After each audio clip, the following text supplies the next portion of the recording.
એટલે પ્રતિનિધિ મંડળ વડાપ્રધાનશ્રીને મળીને લખ્યું છે કે અમે કહેવા માંગીએ છીએ, પુરાવા આપીશું.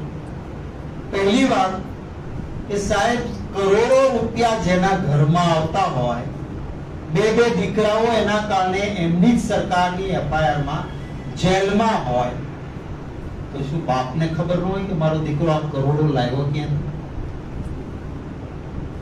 અને એમ છતાં જો બાપને તમે મિનિસ્ટર ચાલુ રાખો, તો જેને ડીએસપી પણ સલામ કરે, ડીજી પણ સલામ કરે, એ મિનિસ્ટરના દીકરા સામે પોલીસ તપાસ કેમ કરશે?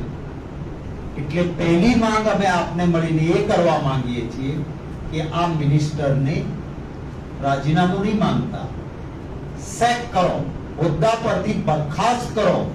કારણ કે આટલા મોટા ગરીબ લોકોના પૈસા ચાવ કરનારને હોદ્દા પરથી બરખાસ્ત કરો. ભારતીય જનતા પાર્ટીના પ્રાથમિક સભ્ય પદેથી પણ બરખાસ્ત કરવા જોઈએ.